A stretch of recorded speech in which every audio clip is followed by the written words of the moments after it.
오늘 하나님 말씀 신약성경 누가복음 11장 5절로부터 13절 말씀까지가 되겠습니다. 저하고 교독을 하도록 하겠습니다. 또 이르시되 너희 중에 누가 벗이 있는데 밤중에 그에게 가서 말하기를 벗이여 떡 세 덩이를 내게 구워 달라.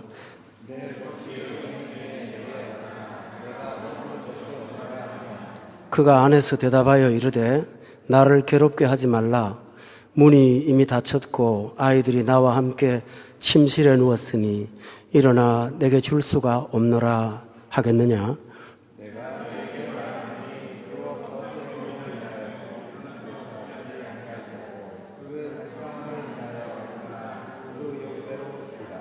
내가 또 너희에게 이르노니 구하라 그러면 너희에게 주실 것이요 찾으라 그러면 찾아낼 것이요 문을 두드리라 그러면 너희에게 열릴 것이니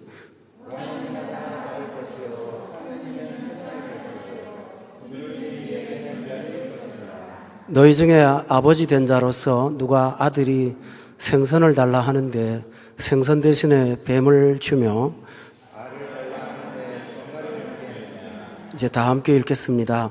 너희가 악할지라도 좋은 것을 자식에게 줄 줄 알거든 하물며 너희 하늘 아버지께서 구하는 자에게 성령을 주시지 않겠느냐 하시니라. 아멘. 기독교가 정확하게 2000년 전에 이 땅에서 시작이 됐습니다. 성경의 역사는 전체로 5000년인데요. 구약은 기독교 역사라고 하기보다는 유대교의 역사라고 할 수가 있겠습니다.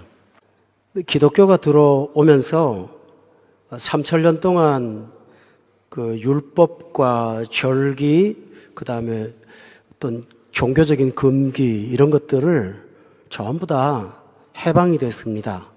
그래서 구약 성경에 나오는 제사 제도라든가 또 절기들이 있어요. 오순절, 초막절, 칠칠절 이런 것들 많거든요. 그 다음에 또 남자아이는 태어나면 난지 8일 만에 할례를 해야 되고 또 한 달에 한 번씩 정기적으로 금식도 하고 또 월삭이라 해서 한 달에 한 번씩 특별히 갖다가 바치는 그런 절기도 있었는데 이 모든 것들이 예수님이 이 땅에 오시면서 전부 다 폐지됐어요. 구약시대 때는 옷도 여자 옷, 남자 옷을 구별해서 입어야 했고요. 또 먹는 것도 비늘 없는 생선이나 또 다른 어떤 성경에서 먹지 말라고 한 그런 동물들이나 식물들을 먹어서는 안 됐어요. 그러나 예수님이 오시고 난 다음에는 이 세상에서 먹을 수 있는 모든 것은 금한 것이 아무것도 없어요. 먹을 수가 있게 됐어요. 성경은 감사함으로 귀하게 먹으면 다 버릴 것이 없다고 성경은 말씀하셨어요. 따라서 여러분이 몸을 위해서, 보약을 위해서 하다못해 뱀을 먹는다고 하더라도 성경적으로나 신앙적으로 저촉되는 것은 아무것도 없어요. 이만큼 하나님은 우리에게 자유를 주셨어요. 기독교가 들어가는 민족이나 국가에는 이 자유가 따라 들어가요. 그래서 우리나라 같은 경우에는 기독교가 들어오기 전에 유교 전통 또 이조시대 양반 상놈 이런 그 신분의 계급이 있었는데 그게 기독교가 들어오면서 전부 다 폐지됐어요. 초기 당시에는 기독교도 그 고대 문화를 함부로 하지 못해서 예배당 안에 들어오면 남자 앉는 석 따로 있고 여자 앉는 석 따로 있고 또 문도 남자 문 있고 여자 문 있고 그랬어요. 그런데 예수님 오시고 나서 이런 남녀가 유별하게 있는 것도 구별이 사라졌고 자유가 왔어요. 기독교는 어떤 의무를 부과하지 않아요. 기독교는 의무라고 할 수 없고 특권을 갖고 왔어요. 여러분이 주일을 우리가 지키지만 예수를 안 믿는 사람도 일주일에 한 번은 꼭 쉬는 날을 정해놓고 쉬고요. 그걸 만일에 보장하지 않으면 회사도 법에 걸리잖아요. 이거는 기독교가 들어와서 만든 인간을 해방시킨 참 좋은 제도예요. 따라서 우리는 주일날 교회를 오지만은 이것이 우리에게 기독교인에게 주어진 의무나 부담이 아니라 여러분을 자유롭게 하는 하나의 특권이에요. 왜냐하면 집에서 교회 안 가고 몸만 쉬면 몸은 편할 수가 있지만 교회 와서 말씀 듣고 예배 드리고 돌아가면 영혼까지 쉬니까 진정한 안식이 일어나는 거죠. 그래서 예수님은 병자를 고칠 때 거의 안식일 날 고쳐요. 다른 날보다도 안식일 날 고치신 까닭은 안식일은 해방을 주고 사람을 치료하고 건강하게 하고 이런 날이라고 하는 것을 보여주려고 하는 거예요. 그런데 안식일은 7날 중에서 하나잖아요. 그런데 이 안식일을 연습하다 보면 7해를 갖게 되는데 그건 안식년이라고 해요. 지금은 우리가 지키는 경우도 있고 못 지키는 경우도 있지만은 유대 사람들은 예수 하나님은 농사를 6년 동안 땅을 지으면 7년 때는 땅도 쉬게 했어요. 또 종도 마찬가지고요. 일하는 사람들도 6년 동안 수고를 하면 1년을 휴가를 줬어요.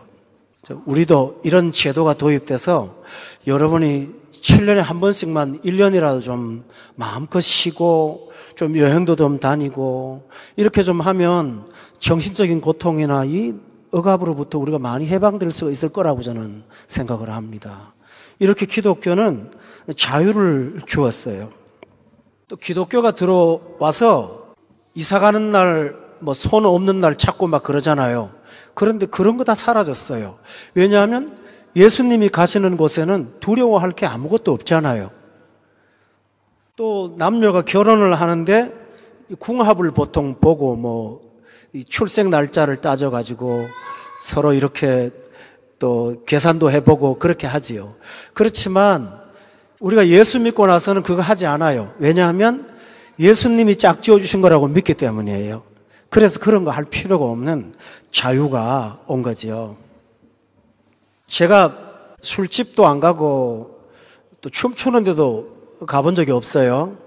그런데 목사라서 가지 말아야 되니까 안 가는 게 아니라 저는 거기 안 가고도 너무 재미있을 수 있는 자유를 하나님이 주셨기 때문에 거기 안 가고도 즐거워요. 술 안 먹어도 얼마든지 술 먹은 사람들보다 콜라 마시고 더 뛸 수도 있고요. 이런 그 자유와 영혼의 기쁨을 줬기 때문에 어떤 마취제라든가 각성제를 통해서 영혼을 기쁘게 할 필요가 없는 거죠. 이런 까닭에 기독교는 우리에게 자유를 준 거예요. 여러분 보통 기도하라 그러면 아유 부담되잖아요. 그런데요, 기도는 부담이 아니에요. 기도는 하나님이 주신 특권 중에 특권이에요. 하나님이 하늘 보좌에 계시는데 하나님한테 말을 할 수 있도록 하나님이 채널을 열어주신 거예요. 이게 기도예요.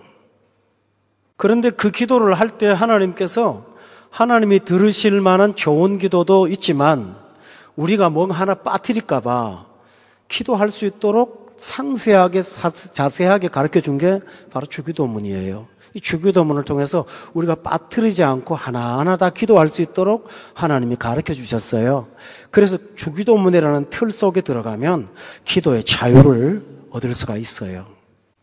기도라고 하는 것은 하나님이 너는 나한테 말할 수 있어 라고 특권을 부여한 것이기 때문에 자식이 부모에게 말하는 것과 똑같은 권리와 특권으로서 기도가 우리에게 주어진 선물이라는 사실을 우리가 기억할 필요가 있어요. 그 특권이라는 것을 오늘 성경에서 말씀하는데 어떤 사람이 한밤에 말이죠. 남의 집에 빵 3조각을 달라고 문을 두드렸어요. 그 집에 손님이 하나 왔거든요. 근데 손님이 밤에 왔어요. 밤에 왔는데 이 손님이 저녁을 못 먹어서 굶었어요. 배고픈 친구를 대접을 해야 되는데 이 집에는 남아있는 빵이 없는 거예요. 옆집에 친구 집에 가서 문을 두드리는데 그 집은 가난한 집이라서 침대와 주방이 구별되어 있지 않고 주방도 같이 있고 침대도 같이 있고 아이들도 같이 자는 한 방에 거하는 식구들이에요. 근데 거기서 두드리니까 온 식구가 다 일어날 수밖에 없고 어머니가 부스럭부스럭 하면서 그 빵을 주느라고 문을 열어요. 그 빵을 얻었어요. 근데 거꾸로 한번 생각해 보면요. 하룻밤, 하루저녁 한 끼 안 먹었다고 굶어 죽는 것도 아니고요. 그거 안 해도 돼요. 우리가 기도 그렇게 생각할 수 있거든요. 또요, 체면 생각하면 그 빵 하나 문제 갖고 사람 살고 죽는 문제도 아닌데 그걸 가지고 밤에 한밤중에 문을 두드리고 빵을 달라고 그러고 이 소동을 피울 까닭이 없는 거예요. 아무리 친구라고 하지만 온 식구가 다 잠을 자는데 그건 예의가 아니죠. 좀 배가 고파도 물 한 잔 먹고 내일 아침에 좀 해 뜨면 좀 밥을 먹자 이렇게 할 수가 있는 문제예요. 그런데 문을 두드려요. 달라고 그래요. 근데 그 달라고 하는데 주는 사람이 내가 너하고 나하고 친구 사이라서 주는 게 아니라 네가 두드려서 그 간청함 때문에 내가 준다고 말을 해요. 근데 여기에 한글 성경으로는 표현할 수 없는 용어가 하나 있어요. 이 간청이라는 말은 원래 개역 한글에는 강청이라고 돼 있어요. 정확하게 번역을 한 거는 강청이고요. 이 간청은 조금 번역상 그렇게 썩 적합한 번역은 아닌 것 같아요. 왜냐하면요, 그 강청이라는 단어가요, 헬라어에서는 아나데이아라는 단어를 쓰는데 이 용어의 그 뜻이 뭐냐면 뻔뻔스럽다 그런 뜻이에요. 그러니까 그 사람이 하는 말이 네가 뻔뻔스럽게 달라고 하니까 내가 준다 그런 얘기예요. 근데 그거를 우리나라 말로 잘 표현을 하면 그게 뭐냐면요, 당당하게 달라고 요구한다 그런 뜻이에요. 우리가 잘못 생각하면요, 막 열심히 해야만 하나님이 응답하는구나 그렇게 생각할 수 있거든요. 근데 그게 아니에요. 지성이면 감천이다 그게 아니고요, 열심히 해야만 하나님이 듣는다. 하나님은 모든 걸 아는데 꼭 그렇게 열심을 하기만은 기다리고 꼭 그렇게 하실까? 그게 아니고요, 이 강청함을 인하여 하나님이 주신다, 아이나 데오 때문에 준다 그런 뜻이에요. 그게 뭐냐면요, 아기가 집에서 자다가 한밤중에 눈을 떠서 일어나서 엄마 우유 줘 하고 말할 때 애가 엄마한테 눈치를 볼 필요가 있어요. 미안해야 할 거 있어요. 그렇다고 해서 부모가 야 이놈아 이 깊은 밤에 잠 안 자고 이 체면 차리지 못하고 이게 뭐야 하고 그럴 부모가 어디 있겠어요. 당연한 거예요. 그 당연함이 바로 아이나 데오, 이 강청함이에요. 하나님이 우리한테 왜 기도를 응답하시느냐, 하도 소리를 질러대니까 귀찮아서 준다 그게 아니에요. 그게 뭐냐 하면은 자식처럼 당당하게 나와서 엄마 아빠의 침대 문을 열고 밥 달라고 하고 소리를 지르는 그 당당함 때문에 준다고 말하는 거예요. 다른 말로 하면 우리가 하나님의 자녀라는 특권 때문에 하나님은 기도하면 응답해 주신다고 학답을 주신 거예요. 성도 여러분, 우리가 어떨 때는 기도 많이 못할 때 있죠. 몸이 안 좋고 아플 때는 무슨 기도를 그렇게 길게 하겠습니까? 제가 지난 한 주간 동안 참 많이 아파 보니까 기도도 잘 안 나오더라고요. 새벽에 나가서 일어나서 하나님 나 좀 도와주세요. 그 이상 기도가 잘 안 나와요. 그럴 때 다 뜨겁게 기도하는 거라고 그래서만 응답받는다면 그거 어떻게 받겠어요? 근데 이 본문 말씀 준비하면서 참 은혜 받았어요. 강청함 때문에, 네가 내 자녀이기 때문에 네가 뻔뻔스럽게 기도한다 할지라도 나는 너를 들어줄 수밖에 없어 하고 하나님이 이렇게 학답을 주시는 거예요. 성도 여러분, 오늘 예수님이 이 말씀을 가르쳐 주신 까닭이 뭔지 아세요? 기도는 허공을 치는 게 아니야. 기도는 반드시 하나님이 듣는 거다. 그걸 네가 믿어라. 그게 주님의 의도예요. 따라서 여러분, 기도할 때마다 하나님이 자녀의 기도를 반드시 듣는다는 사실을 믿고 기도는 특권이라는 사실을 가지고 나아가시기를 주의 이름으로 축원합니다. 히브리서나 요한 1서에 보면 이렇게 하나님 앞에 강청이라는 기도가 때를 따라 돕는 은혜를 얻기 위하여 은혜의 보좌 앞에 담대히 나가는 거라고 그랬어요. 또 요한 1서 5장 14절을 한번 읽을게요. 그를 향하여 우리가 가진 바 담대함이 이것이니 그의 뜻대로 무엇을 구하면 하나님이 들어주신다는 거예요. 따라서 우리는 기도할 때마다 눈치를 볼 거 아니고 담대하고 당당하게 나아가서 하나님 이렇게 저렇게 요구를 할 수 있다는 사실을 꼭 기억하시고 이 특권을 잘 사용하셔서 여러분의 생활이 더욱더 풍성해지시기를 저는 원하는 겁니다. 두 번째로는 오늘 본문에서는 기도는 반드시 응답이 된다는 사실을 말씀하고자 하고 있습니다. 9절에 보면 내가 또 너희에게 이르노니 구하라 그러면 너희에게 주실 것이요 찾으라 그러면 찾아낼 것이요 문을 두드려라 그러면 너희에게 열릴 것이라고. 10절에 보니까 구하는 자는 누구든지 다 받을 것이고 찾는 이는 찾아낼 것이고 두드리는 자에게는 꼭 열릴 거라고 성경이 말씀하고 있어요. 기도는 가서 말씀을 한번 들어보면 해주실까 하는 그런 어떤 기대감이 아니라 하나님이 응답을 보장하신다고 하는 약속을 붙잡고 나아가는 거예요. 다른 거하고는 전혀 달라요. 따라서 여러분이 기도할 때는 이미 하나님이 내 기도에 응답하신다는 사실을 마음속에 확신을 갖고 나아가길 바라요. 기도는 언제나 담대하게 하고 또 하나는 확신을 가지고 기도하는 거예요. 이 잭 하일스라는 목사님이 쓴 참 좋은 글이 있어요. 그래서 제가 기도의 응답에 관한 얘기를 이분이 말씀하신 성경의 내용을 한번 읽어드릴게요. 하나님이 기도에 응답하심을 믿으세요. 기도가 바다를 갈랐습니다. 기도가 흐르는 물을 말아 올렸습니다. 기도가 견고한 반석에서 시냇물을 냈습니다. 기도가 잉태하지 못하던 태의 문을 열었습니다. 기도가 무익한 씨앗에게 생명을 줬습니다. 기도가 불을 꺼뜨렸습니다. 기도가 노한 사자를 억제하게 했습니다. 기도가 독사의 독을 무력하게 했습니다. 기도가 하늘의 별들을 전투를 위해서 정렬시켰습니다. 기도가 태양을 멈추게 했습니다. 기도가 죽은 자들을 무덤에서 불러냈습니다. 기도가 죽은 자의 생명을 돌아오게 했습니다.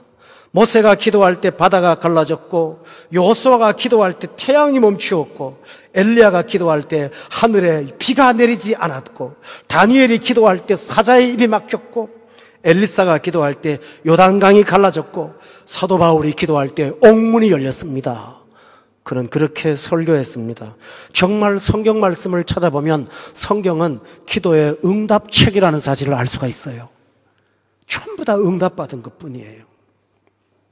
따라서 여러분이 어떠한 기도를 하든 기도는 반드시 응답된다는 사실을 다시 한번 확신하고 기도에 나아가셔야 됩니다.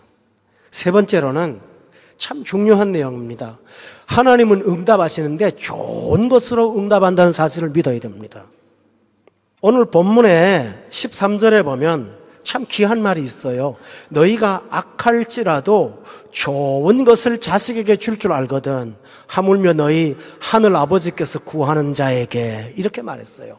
우리 한번 따라할까요? 하나님은 좋은 것으로 응답하십니다. 그 예를 예수님이 들었어요.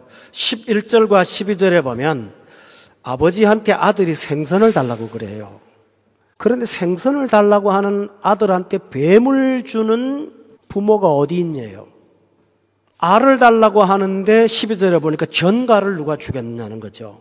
우리나라 성경에는 생선하면 고등어처럼 생긴 것이고 뱀은 이렇게 기어가는 거잖아요. 그런데 어떤 주석을 보니까 여기서 말하는 생선은 뱀같이 생긴 거라네요. 또 여기서 말하는 알은 전갈하고 비슷하대요. 그러니까 기도를 했는데 생선을 달라고 기도를 했는데 눈앞에 다가온 거는 생선이 아니고 뱀같이 보이는 거예요. 알을 달라고 기도했는데 전갈이 온 거예요. 우리가 그런 경우가 있잖아요. 가정의 문제가 너무 힘들어요. 그래서 하나님 앞에 정말 부부가 열심히 기도했어요. 목사님 말씀 들어보니까 기도는 응답된다고 하는데 기도해야지 하고 기도했다고요. 그런데 기도하고 나서 결과가 더 안 좋은 거예요. 그때 우리는 낙담을 해요. 하나님 생선을 주신다고 해놓고 왜 독이 있는 뱀을 주십니까? 우리 그렇게 생각할 때가 많죠. 하나님 저한테 알을 달라고 기도했는데 왜 저한테 독이 있는 전갈을 줘가지고 이렇게 더 고통스럽게 하세요? 하고 우리가 그렇게 낙담할 때가 많아요. 그러나 참 귀한 말씀이 하나 있어요. 오늘은 이게 내게 뱀처럼 보일지 몰라도 한 해 지나고 또 지나고 나면 그게 바로 생선이었구나 하는 걸 깨달을 수 있다는 거죠. 저는 늘 반복되는 예를 듭니다만 바울 사도가 몸에 간질병이 걸렸든지 그랬어요. 그래가지고 너무 몸이 안 좋으니까 하나님 앞에 기도했어요. 하나님 이 병 좀 고쳐주세요 하고 간절히 기도했어요. 그런데 하나님이 생선을 달라고, 병을 고쳐달라고 기도한 바울한테 병은 안 고쳐주고 뱀을 주신 거예요. 그게 뭐냐 하면 가끔 가다가 이 몸에 있는 독소가 자기 몸을 쏴갖고 너무너무 아프게 하는 거예요. 그런데 어느 날 하나님이 음성이 들려왔어요. 바울아, 너의 은혜가 너한테 참 족한 거야. 내가 병은 고쳐주지 않았지만 네가 그것 때문에 약하기 때문에 자만하지 않고 겸손할 수가 있어. 그리고 그것 때문에 하나님의 능력이 너한테 머물 수 있단다 하고 주님이 가르쳐 준 거예요. 바울은 병 고쳐달라고 했는데 병은 안 고쳐지고 몸은 늘 아프고 힘들었는데 그게 뭔가 하고 깨달았더니 나중에 보니까 뱀이 아니고 생선이더라는 거예요. 기도 응답을 당장에 확인하고 내 방식으로 이해하려고 하니까 기도 응답을 받아놓고도 기도의 응답을 자꾸 뱀으로 잘못 아는 거예요. 그러나 여러분 기도한 것은 좋은 것으로 주세요, 하나님이. 나중에 뒷날에 보면 이게 생선이었구나 깨닫게 될 수 있어요. 따라서 성도 여러분, 오늘 당장에 내 판단이나 내 눈에 보이는 게 이게 뱀처럼 보이고 정갈처럼 보일지라도 하나님은 좋은 것을 준다는 사실을 믿음으로 받기를 바랍니다. 샌프란시스코에 제 집안이 하나 사는데요. 세탁소를 하는 사람입니다.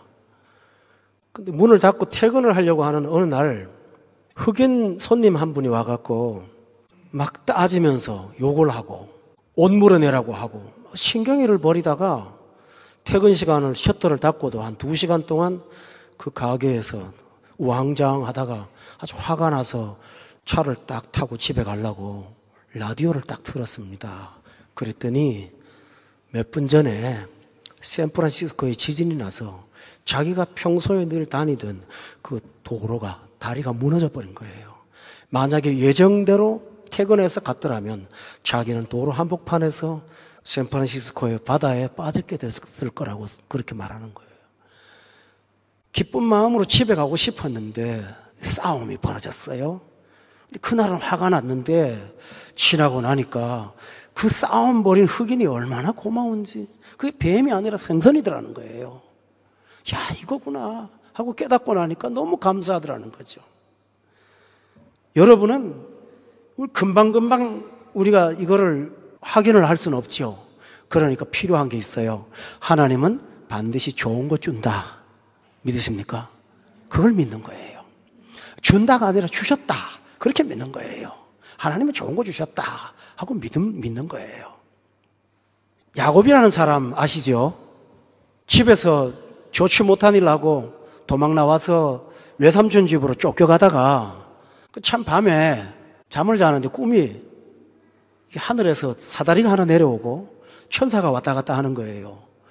그걸 보고는 야곱이 하나님 앞에 기도를 하는데 조건부 기도를 합니다. 하나님, 나를 편안하게 지켜서 돌아오게 하시면 그때 가서 내가 11조를 할게요. 조건부 기도를 합니다. 그게 바로 아이나데오 기도입니다. 뻔뻔스러운 기도죠.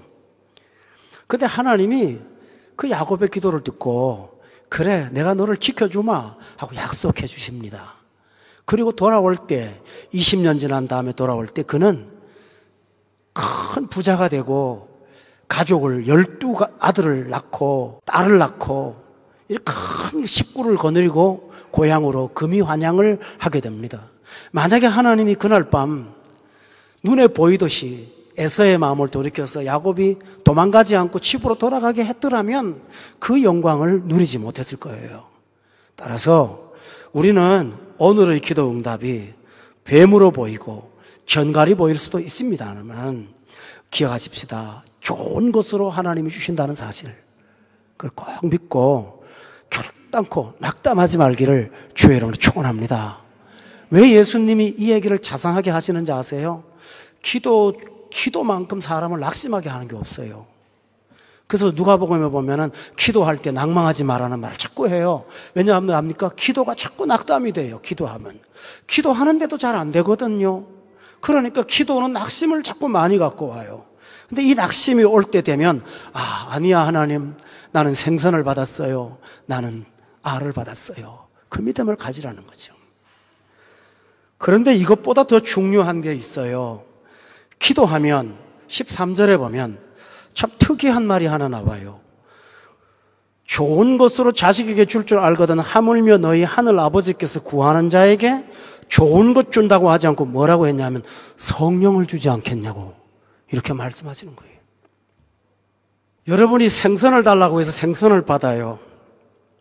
하나님이 그 정도의 분이 아니세요. 내 자녀가 떡을 달라 했으니 떡을 줬으니 만족하지, 그게 아니에요. 하나님은 오늘 생선을 달라고 했는데 하나님은 오늘에 필요한 생선이 아니라 평생의 생선을 주세요. 하나님은 오늘 나를 행복하게 해달라고 했는데 평생을 행복하게 할 뿐만 아니라 자손 만대까지 행복하게 하세요. 어떻게 가능합니까? 그 경우는 생선을 줬다고만 말할 수는 없어요. 하나님이 그와 함께 하는 겁니다. 성령을 주신 거예요. 하나님의 영이 동행하시는 거예요. 뭘 달라고 하니까 그래, 그것도 주지만은 내가 너하고 함께 하마. 내가 너하고 같이 걸어갈게. 이게 바로 성령 주시는 것입니다. 젊은 세월 제가 어느 병원 복도 복판에 서서 짧게 하나님 앞에 기도한 적이 있습니다. 하나님, 제가 주를 위해서 일하고 싶습니다. 그리고 이런 장애 입은 자들하고 함께 섬기고 싶습니다. 그날의 기도를 하나님이 평생을 응답하고 있지 않습니까? 이것이 바로 성령을 주신 것입니다. 우리는 조그마한 것을 기도했고 오늘의 필요한 걸 기도했는데 하나님은 내 평생의 필요를 채워주시고 평생의 길을 이끌어 주시는 것입니다. 그래서 기도 한마디가 이렇게 소중함으로 주님은 생선을 줬다, 좋은 걸 줬다고 말하지 않고 하물며 구하는 너에게 성령을 주지 않겠느냐라고 했습니다. 또 있습니다. 우리가 성령을 줬다는 말은 무슨 뜻일까요? 기도해서 응답은 한 1년 뒤에 왔다고 합시다. 그런데 그 기도하는 과정에 내가 성령의 사람이 됩니다. 성령의 열매로 거듭나고 내 안에 사랑이 넘치고 내 안에 희락이 있고 내 안에 은총이 넘치는 사람으로 내가 자꾸 변화되더라는 것이죠. 아직 주어진 것은 손에 만져주지 않았지만 그 과정을 통해서 내가 얼마나 거룩해져가는 성령의 사람이 되는지 그때 받은 것이 무엇입니까? 구하는 자에게 성령을 주시는 것입니다. 사랑하는 교우 여러분, 주님이 주신 이 귀한 기도의 특권을 기억하십시다. 기도는 의무가 아닙니다. 기도는 여러분이 사용할 수 있는 특권입니다. 이 기도를 잘 사용하셔서 평생을 풍성한 생활로 살아가시기를 예수 이름으로 축원합니다. 기도하겠습니다. 고마우신 하나님 아버지, 영이신 하나님 앞에 나아갈 수 있도록 기도의 은총을 허락하시고 그 보좌 앞에 나아가서 하나님 앞에 내 하소연을 아뢰일 수 있도록 권리를 허락하신 것을 하나님께 감사와 찬송 돌려옵나이다. 하나님, 기회를 소홀히 하지 않게 하소서. 이 기도의 특권을 잘 사용해서 하나님이 주시는 성령의 은총으로 채워지고 충만해서 살아가는 복되고 행복한 성도들 다 되게 하여 주시옵소서.